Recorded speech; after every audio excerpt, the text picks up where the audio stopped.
আমাকে স্বভাব আর একজনকে দোষারোপ করা, আর সাহাবায়ে কিরামদের স্বভাব আর একজনকে ভালো বলা। আবু বকরের মতো মানুষ উমরকে বলতেছে, ওমর তুমি আমার চেয়ে বড় জান্নাতে থাকবা, তুমি আমার চেয়ে বেশি নেকি কামাই করছো। হযরত ওমর কয় কি ভাইজান, অন্য যা যা কন এই জাতীয় কথা কোনো সময় কইেন না। এই কি একটা কথার কথা হলো? কোথায় আপনি আর কোথায় আমি? আপনি এগুলো বলবেন না। আরে পাগল, আমার কাছে দলিল আছে। কি দলিল? আল্লাহ পাক বলেছেন, ইদাফ লাহুল আযাবু ইয়াউমাল কিয়ামাতি ওয়া ইয়াখলুদ ফীহি মুহানা ইল্লা মান তাবা ওয়া আমানা ওয়া আমিলা আমালান সালিহা ফাউলাইকা ইউবাদদিলুল্লাহু সাইয়্যাতিহিম হাসানাত। আমি নবী পাকের কাছ থেকে এই আয়াত একটু আগে শুনে আসছি, যার জিন্দেগিতে যত বেশি গুনাহ, তওবা করার সাথে সাথে তত বেশি নেকি। আমিও কাফের ছিলাম, তুমিও কাফের ছিলে, তা কাফের থাকাকালে আমি যত আকাম করছি তুমি তো অনেক বেশি করছো। আমি অত ফাজিল ছিলাম না, তুমি বেশি ফাজিল ছিলে। নবী পাক আমারে কলেমার দাওয়াত দেওয়ার সাথে সাথে আমি মুমিন হয়ে গেছি, আর ফাজলামি করার সময় পাইনি। তুমি বেশ কিছুদিন পর্যন্ত আকাম কুকাম করছো, নবীর কাল্লাও কাটতে গেছো, মাথা কাটতে গেছো। তুমি ভালোই খারাপ আকাম করছো, এই জন্য যত গুনাহ করছো তওবার সাথে সাথে সব নেকি হয়ে গেছে। এই দিক দিয়ে তুমি একে ধাক্কা কদ্দুর আগে চলে গেছো না, এই জন্য তোমার নেকি বেশি। হযরত ওমর কয়, আমার কাছে অত দলিল বর্ষা নাই, সংক্ষেপ কথা, আমার নেকি বেশি দিয়ে যদি আপনার খারাপ লাগে তাহলে পাল্টা পাল্টি ফেলি। আমার নেকি আপনার, আমার নেকি আপনার, আপনার নেকি আমার।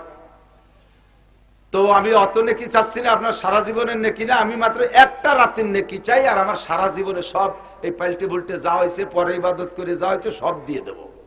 পাল্টাবেন? কয় রাতটা কোনটা? কয় যে রাত্রে আপনি বিশ্ব নবী মুহাম্মদুর রাসূলুল্লাহ সাল্লাল্লাহু আলাইহি ওয়াসাল্লামকে কাঁধে করে নিয়া কাফেরদের বেষ্টনী ভেদ কইরা গারে সৌরে গিয়ে পালাইছিলেন। যাওয়াটা বড় ঝুঁকিপূর্ণ ছিল, গিয়েছিলেন কিভাবে তা তো আপনি ভালো জানেন।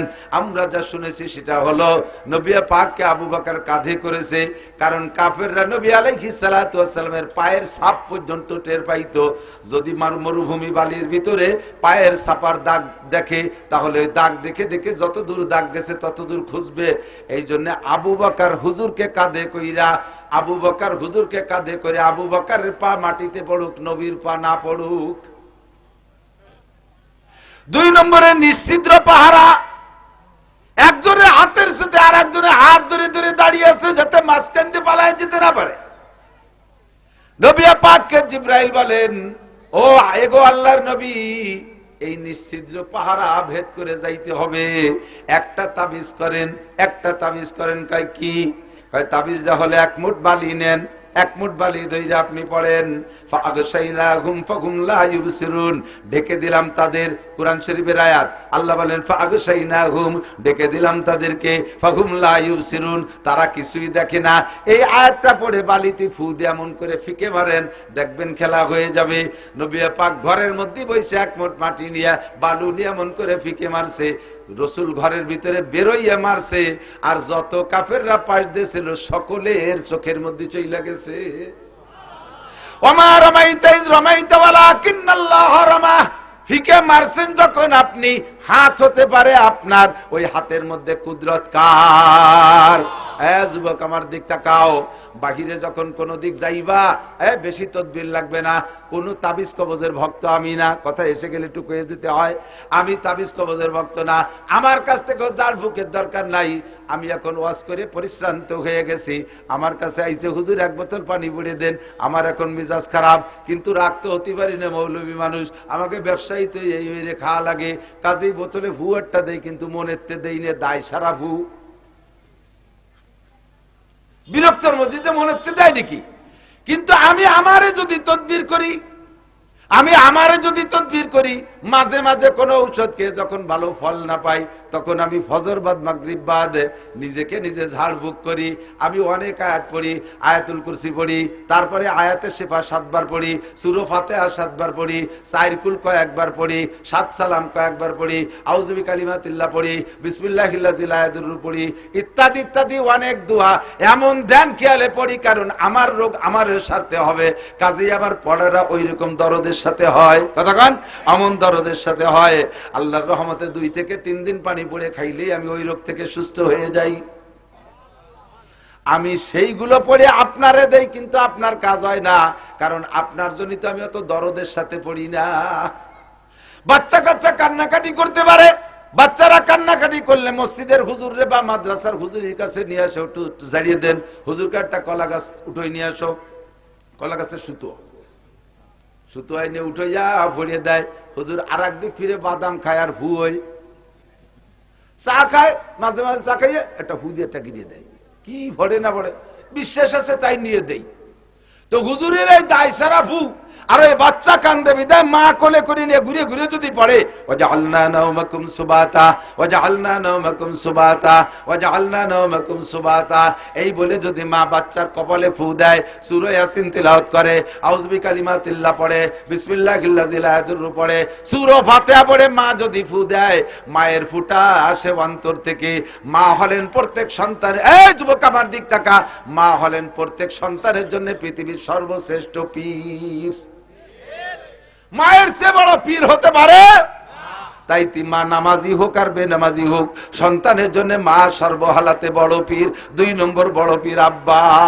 এই জন্য আব্বা মার মুখের কথার বরকত আলাদা। যা বলতে চাইছি যুবক, তুমি এর চাইতে ভালো জাল ভুক হয় না। নিজের হেফাজত, নিজের দরদ নিজের মধ্যে। যখন দেখবা শত্রু মিত্রতে ভরে গেছে চতুর্দিক, রাস্তায় বেরোনো ভয়, রাতের বেলা বেরোনোর ভয়, আপনাদের এই দিকতে এই জাতীয় সমস্যা নাই? হেসাক ধরে কাজি হয় কোন দিকে, দিক নাকি? মাঝে মাঝে যা লাগে, আপনাদের এলাকার মানুষ আমাকে এলাকায় মাঝে মাঝে চিল্লে যায়, জয় ঝামেলা হলে ওই দিক যে চিল্লে কাটায়, আত্মীয় স্বজন যার যতটুকু আছে। আল্লাহ পুলিশটা শুনি বলেন দিকে সে না আল্লাহ। এই আপদ বিপদ যখন দেখবেন শত্রুতে চতুর্দিকে ঘিরে গেছে, বেরোইতে ভয় লাগে, তখন এই আয়াতটা 3 বার পড়ে হাতে ফু নিয়ে সারা গায়ে মালিশ করে বের হবেন, আর আয়াতুল কুরসি পড়ে বের হবেন। আপনি শত্রু সামনে দিয়ে যাবেন, দেখবে না। ওইটা আমি তাবিজ দিলে কাজ হবে না, কারণ আমি তো তাবিজ দিচ্ছি 30টা আনলবে। আর আপনি পড়বেন আপনার অন্তর থেকে আয়াতটা, ছোট্ট আয়াত, বলেন ফাআগশাইনাহুম, পারে সবাই পারতেছে তো? ফাআগশাইনাহুম ফাহুম লা ইউবসিরুন। কটুক 3টে কথা না? ফাআগশাইনাহুম ফাহুম লা ইউবসিরুন। মনে না থাকে সূরা ইয়াসিনের মধ্যে উলামায়ে কিরাম কাছে শুনে নেবেন। আয়াতটা 3 বার পড়ে ফু দিবেন, গায়ে মালিশ করে শত্রুর মধ্যে দিয়ে চলে যাবেন। আল্লাহ পাক শত্রুর চক্ষুকে বন্ধ করে দেবে। নবী পাক আয়াতটা 3 বার পড়ে বালুর মধ্যে ফু দিছে, এমন করে বুনে দিয়েছে সব কাফেরের চোখে চইলা গেছে। হাত ছাড়িয়ে দিয়ে চোখ ডলতিছে, নবী মাঝখান দিয়ে চলে আসছে। আবু বকর কাঁধে করে নিয়ে গেলেন, কত বড় ঝুঁকি আর রিস্ক। জি, আমাদের বড় এক হুজুর, নাম কব না, নাম কও বিপদ। 3-4 বছর আগে এপাশে এক জায়গা মাহফিলি যাচ্ছিলেন, সরকারি বাধায় সব বন্ধ হয়ে গেছে। নদী পার হয়ে নড়াইল যাবে, আল্লাহ, নদী পার হয়ে নড়াইল যাবে। এখন সরকার নড়ালির ফেরি বন্ধ করে দিয়েছে, জাতি দেবে না, দিলই না। এর মধ্যে আমি এই বাসতে মাহফিল করে যাচ্ছি, আমি ফোনে ফোনে একটু জানতেছি, কিন্তু জাতি বাড়ে নাই বিদায় যে উনি ওই জায়গা আছে তা জানি না। যাইয়ে ভাইটি ভাড়ার মোড়ে আমি চা খাইতে দাঁড়াইছি রাত 1টার দিক, যে দেখি যে বড় বড় 3 হুজুর, কোন দিক জাতি পাতিছে না, চতুর্দিক দিয়ে পুলিশ দাঁড়ানো, গাড়িতে বেরোলি অ্যারেস্ট করবে এমন একটা ভাব। ভিতরে আছে উলামায়ে কিরাম পাশতে, ভিতরে যে ধরতেছে না। এখন আমি কাছে গেছি, আমার এলাকায় আসছে মেহমান, কিছুটা খেদমত না করলে কেমন হবে। আমি কাছে যে বললাম, হযরত কি খেদমত করতে পারি? তো উনি তো জেদি মানুষ, উনি বলতেছে আমারে নড়াইল পার করে দিতে হবে, আমারে নড়াইল পার করে দিতে হবে। আমি কই যদি একটা কলা গাছও থাকে মধুবতীতে, ঝুঁকি আমি নেব, যাচাই কপালে, আমার উস্তাদের ছেলে, পার আমি করবই। এই বলে আমার গাড়িতে উঠাইয়া নিছি খিয়াঘাটে। আল্লাহর এমন কাম, ওই দিন কেলা গাছও নাই, খিয়া মিয়া সব ফেরি মেরি নিয়ে বহুদূর চরের পর বান্ধি দিতেছি। ফেরিয়ালারা সব আমার বন্ধু পরিচিত, ফোন দিছি, একটারও ফোন খোলা না, সব ফোন বন্ধ, সরকারি হুকুম। এখন কি করব? গাড়িতে উঠাইছি, আমার গাড়িতে উঠাইয়া পিছনে বসাইয়া আমার মনে পড়ে গেল যে যেহেতু উনি আসছেন আর চতুর্দিকে অ্যালার্ট, সতর্ক, কাজে একটু একটু তদবির করে নিতে হবে। আমি গাড়িটারে সত্যি তদবির করছি, পিছনে বসাইছে, আমি সামনে বসছি, এমন এমন জায়গাতে নিয়ে যাচ্ছি জীবনেও কোনোদিন ওই জায়গা পুলিশ দেখি নাই। আমি সব জায়গাতে আমার চলাফেরা, পুলিশ দেখি নাই। ফট করে দেখি যে পুলিশে বাসি দিয়ে দাঁড় করছে, সামনে আমি বসা, গেট খোলা, পিছনে তো মাল বসা আছে। আসসালামু আলাইকুম, কি খবর? ও হুজুর, যান যান যান যান। 5 জায়গা পুলিশই ধরছে, একটা জায়গাও পুলিশই পিছনের দিক লাইট মারলো না, ভিতরে লাইট মারলি তো মাল ধরা পড়ে যায়। আমি সেই দিন আল্লাহর কোরআনে কারীমের বরকত বাস্তবে উপলব্ধি করেছি। ফাগশাইনাহুম ফাহুম লা ইউবসিরুন। বাড়ি নিয়ে তারপরে আল্লাহর মেহমানকে হয়তো আল্লাহ কোনোদিন কপালে রাখলে অনেক বড় হয়ে যাবে, আমার কথা মনে থাকবে না।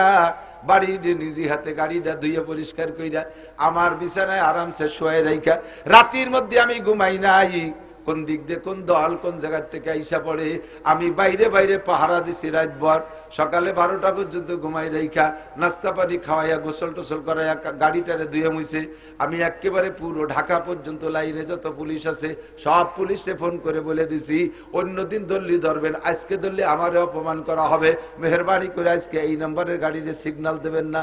একে টানে ঢাকা চইলা গেছে, আল্লাহ তারে অনেক বড় করুক, সবাই বলেন আমিন। বলতে চাইছি যেটা নবী পাক ফাগশাইনাহুম ফাহুম লা ইউবসিরুন বলে চলে গেলেন, কেউ দেখে নাই। আবু বকর কাঁধে করে নিয়ে গেছে। এরপরে কত দূর যাই আবু বকর আর পারে না, একজন মানুষে কত দূর নিয়ে যায়, 3-3.5 কিলোমিটার পথ গাড়ি করে নিয়ে যায়, আস্ত একটা বড় মানুষ। আর নবীওয়ালা একটা ওজন আছে, এদিক নবীওয়ালা একটা এলেমের একটা ওজন আছে। আমার উস্তাদ হযরত মাওলানা মুফতি সাইদ আহমদ সাহেব হুজুর রহমাতুল্লাহ আলাইহি একটু একটা মানুষ, এই আব্দুল মালিক সাহেবের মতো কুটি একটা মানুষ।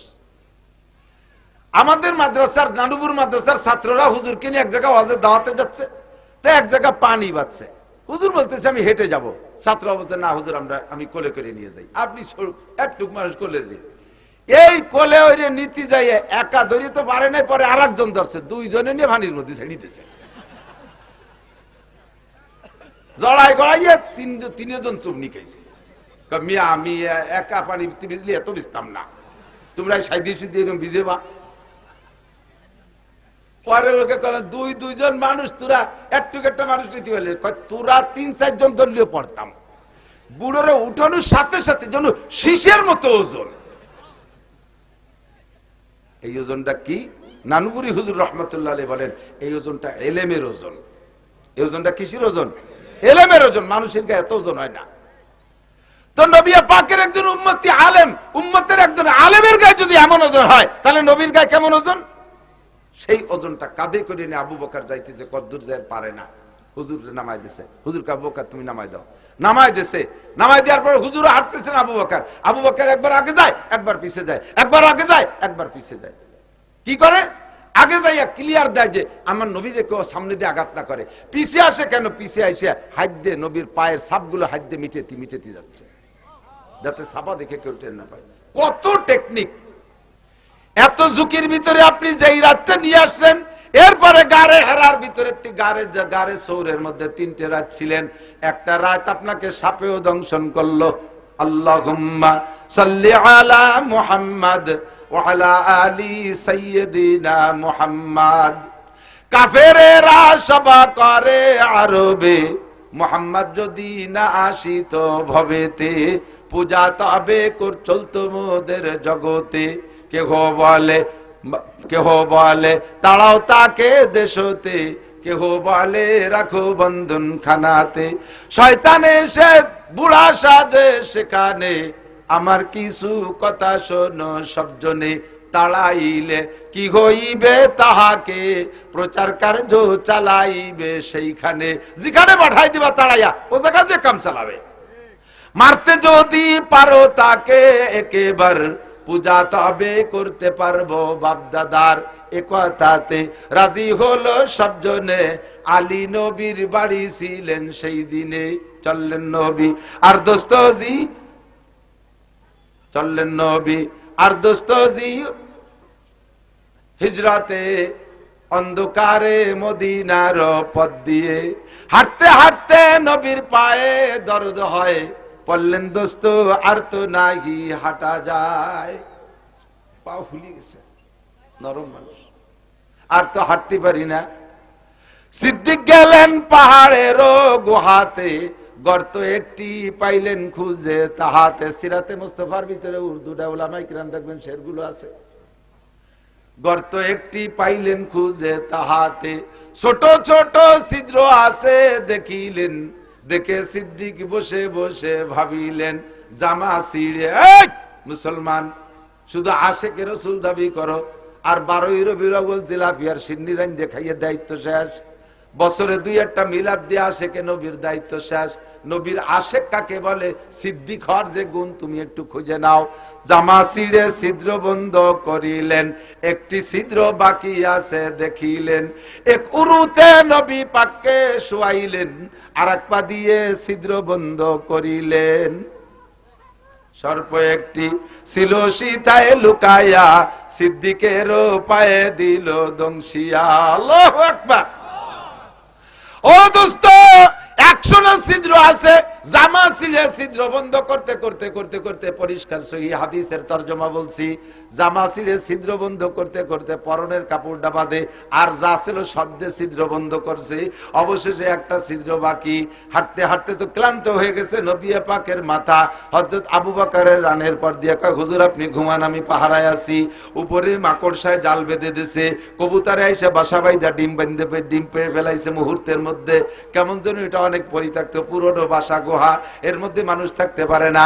আর তার ভিতরে আবু বকর আর নবী পাক। আবু বকর ভিতরে থেকে উপর দিক তাকায়, দেখে কাফেরের পায়ের আওয়াজ শোনা যায়। আবু বকর গদগদ করে কেঁদে বলে, ও গো নবী, ওই যে কাফেররা চলে আসছে, নিচের দিক তাকাইলে আমাদেরকে দেখতে পারবে। মাকড়সার জাল তো মোটা কোনো কাপড় না, মাকড়সার জাল তো একেবারেই নরমাল। কবুতরের বাসাও ঘন করে না, সামান্য 2-1টা পাতা পুঁতে দিয়ে বানাইছে, নিচের দিক তাকাইলে আমাদেরকে দেখবে। নবীকে নবী পাক বলেন, লা তাখাফ ইন্নাল্লাহ মা'ানা, ভয় পেও না আবু বকর, আমাদের সাথে কে আছে? আল্লাহ আছে। ইন্নাল্লাহ সালিসু সালাসা, আমরা 3 জনের মধ্যে আমরা 2 জন, আর আল্লাহ আমাদের একজন, 3 জন আমরা, কাজেই ভয়ের কোনো কারণ নাই। আবু বকর নবী পাককে কোলের পর শোয়াই দিয়ে, নবী পাককে ঘুমাই দিয়ে বসে আছে, আর ওই ছিদ্রটার গায়ে পা লাগাইয়া আটকায় রাখছে। আল্লাহু আকবার। দীর্ঘক্ষণ পর্যন্ত ওই একটা সাপ ওই ছিদ্র দিয়ে এসে মাথা দিয়ে ধাক্কাইতেছে, আর উঠে আবু বকর পাও সরায় না। অবশেষে সাপে পায়ের ভিতরে দংশন করেছে, তবু আবু বকর পা সরায় নাই। ওই অবস্থায় বেহুশ হয়ে গেছে, চেহারা নীল হয়ে গেছে। নবী পাককে ঘুম ভাঙ্গান নাই। আমার মরে যাওয়ার চাইতে নবী পাকের ঘুমের দাম বেশি। কতক্ষণ? আমার মতো 100 আবু বকর মারা যাওয়ার চাইতে আমার নবীর ঘুমের দাম বেশি। আবু বকর পা সরায় নাই, চেহারা লাল হয়ে গেছে, মনের অজান্তে অজ্ঞানের ভিতর দিয়ে চোখ থেকে 2 ফোঁটা পানি নবী পাকের চেহারার উপরে পড়ছে। কোলের উপরে মাথা, চোখ থেকে পানি পড়ছে, কষ্টের পানি চেহারা থেকে মনের অজান্তে বের হয়ে গেছে চোখ থেকে। এই পানি চেহারার উপরে যখন পড়ছে, চোখের পানি তো গরম, নবী পাক আচমকা সজাগ হয়ে গেছে। আরে আমারে ঘুমাই দিয়ে মনে আমার আবু বকর তীরের আঘাতে আহত হয়ে গেছে, সম্ভবত তার গায়ে থেকে রক্ত এসে আমার গায়ে পড়ছে। নবী পাক আচমকা সজাগ হয়ে গেছে, দেখেন না তীর তরবারির আঘাত না, কিন্তু চোখ থেকে পানি পড়তেছে। সজাগ হয়ে বললেন, আবু বকর ডাকো না কেন? আবু বকর কথা কয় না, বেহুশ। নবী পাক যখন উঠে বসছেন, আবু বকর অনায়াসে গলায় পড়ে গেছে, পাটা জায়গা থেকে সরে চলে আসছে। অমনি সেখান থেকে একটা সাপ বেরিয়ে আসে, আইসা সাপটা মুড়া দিয়া মাথাটা নিচু করে বিনয়ের সাথে বসে আছে, হোসপাস কিছুই মারতেছে না, নরমে বসে আছে।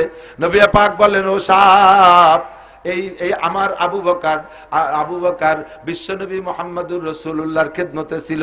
আমি মুহাম্মদুর রাসূলুল্লাহর খেদমতে থাকা অবস্থায় সাপ তুই তারে কেন দংশন করলি? কেন আমার আবু বকর কামড়ালি? তোর নামে মামলা হবে, তুই কেন আবু বকর রে কামড়াইলি? সর্প এসে কেন্দে বলে, নবী বর সর্প আমি ঈসা নবীর জামানার, শুনেছিলাম একদিন তাহার মুখেতে মুহাম্মদ নবী আসবে রে শেষ কালেতে। আমার বয়স অনেক, আমি ঈসা আলাইহিস সালামের জামানার সাপ। একদিন ঈসা নবী এই জায়গা দিয়ে তার উম্মতদেরকে নিয়ে হাওয়ারীদেরকে নিয়ে চলাফেরা করতেছিলেন, আর আমি গর্তের ভিতরে পাহাড়ের পাথরের চাপার ভিতরে তাইকে শুনতেছিলাম। ঈসা নবী বলতেছিলেন এই পথ দিয়ে মুহাম্মদ নবী যাবে, এই গুহার মধ্যে এখানে অবস্থান করবে, তার আপনজনরা 3 দিন এসে খুঁজবে, এ জায়গা এই অবস্থায় থাকবে গুহার মধ্যে। এই খবর ঈসা নবী বলে গেছেন আজ থেকে 500, আজ থেকে প্রায় 600 বছর আগে, আজ থেকে প্রায় 600 বছর আগে। সাপে অনেক হায়াত পায়।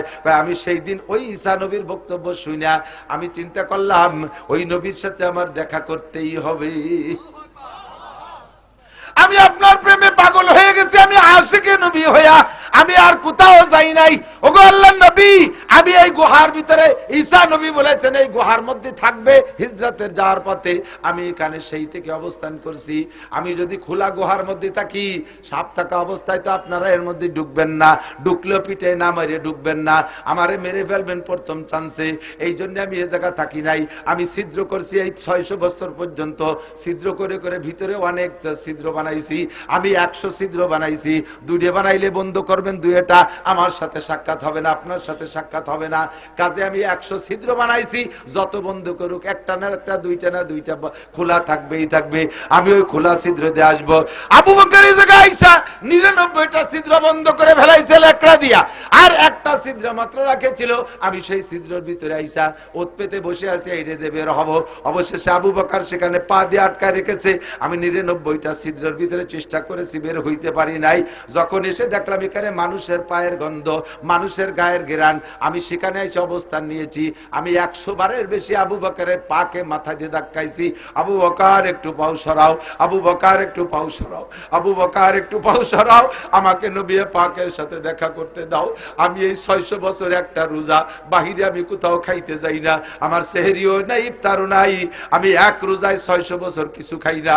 এই সাধনা শুধুমাত্র আপনার সাথে দেখা করার আশায়।